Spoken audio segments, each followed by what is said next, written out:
Move on to number 2, update on Regional Market Capture Committee. Mr. Gordy.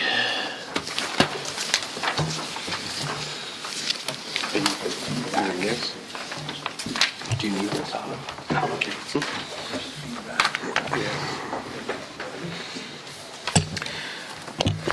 A couple of weeks ago, Barry Wilford from the Chamber came over and met with the mayor and myself and David regarding an effort that the Chamber is spearheading dealing with the retailing situation in the greater Grand Forks area. We've seen part of it with what happened at Shopko and what happened at the Dollar General store.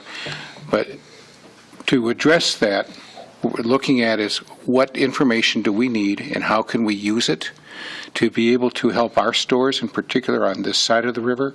I mean, there are things that can be done that will make it easier for our stores and to help us fill spaces. We have a couple of empty stores right now that we have to deal with.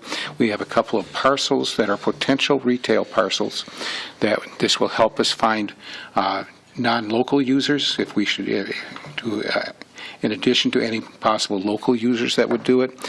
But more than anything else, what the information will allow us to do is will help our local retailers to see what products start to become e-tailed, which is sold online, so they can shift and start to address those markets.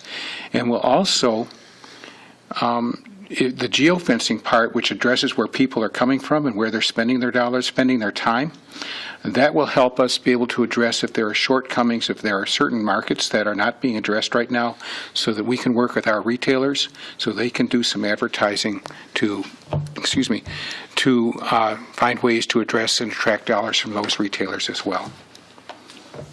And the EDA has approved these expenditures. They're looking for $10,000 spread over 2 years. There is money within the budget that will do that, and I have already started to economize in other areas to make sure that we don't even come close to the budget limits that were approved by the City Council. So what we're doing is we're informing you because this is a project that affects the city as a whole, and we think it's important that the City Council is well aware of this.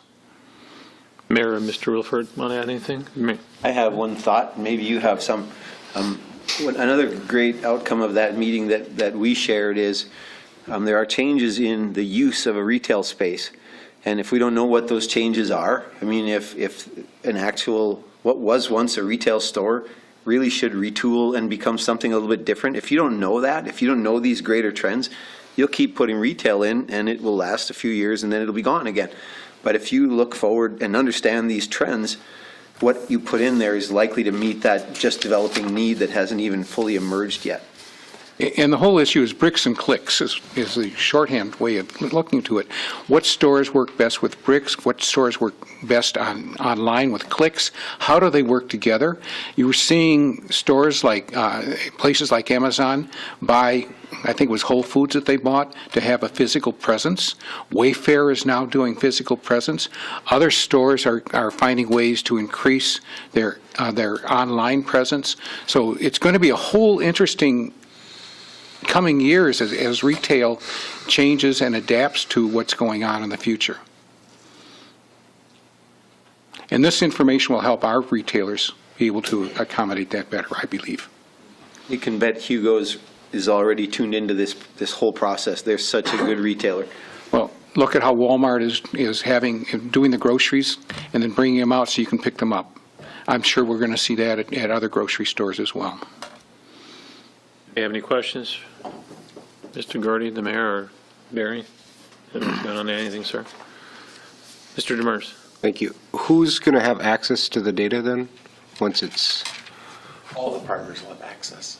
So to be Paul, really other than the actual list of which stores match, because we keep that proprietary so we don't give our information to other competing communities. All the other data will end up, anything that's not proprietary where it would give us a competitive disadvantage if Fargo had it, as an example, right, will be available for the general public, developers, people who want to use it, existing businesses, existing restaurants. I'm looking, one of the things they talked about, the leakage, geofencing, one of them was entertainment uses. I guess that one's interesting to me. Thinking about primary sectors and secondary sectors. We almost need to think about retail as a secondary sector, sometimes too, maybe entertainment or those type of things.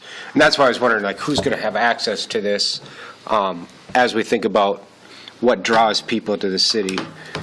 Our economy will self-generate or circulate, but what we're also trying to do is add outside revenue. And entertainment is one way we can do that. And then thinking about how that would get implemented, I think would involve a lot of public infrastructure, potentially some public infrastructure, public spending, and how are we able to relate that back to the public that, adding additional arena may be something that will drive retail without losing that proprietary edge to other communities or, that kind of stuff is. Paved parking lot, stuff like that. Well, we look at, Yeah, you'd be able to use that data, and again, you could even geofence different facilities within the community. You'd have that ability to do that as well. But I think to your entertainment question, East Grand Forks is 15 years ahead of most communities. If you take a look at the movie theater that we have, that generates 400,000 plus ticket sales a year. That is the envy of many communities this size. We really have it going on when it comes to entertainment in that facility. It's bringing a lot of traffic there. That mall is completely full. The restaurants all around it are really doing well. That whole district's really thriving well because there is that entertainment hub there. And then if you put Cabela's there and some of the other real traffic generators, East Grand Forks is really doing quite well compared to a lot of other markets.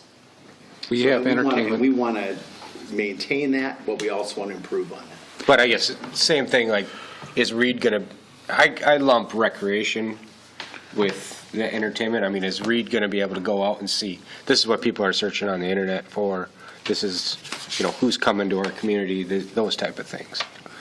What are they looking to do? Okay. Yes. Thank you.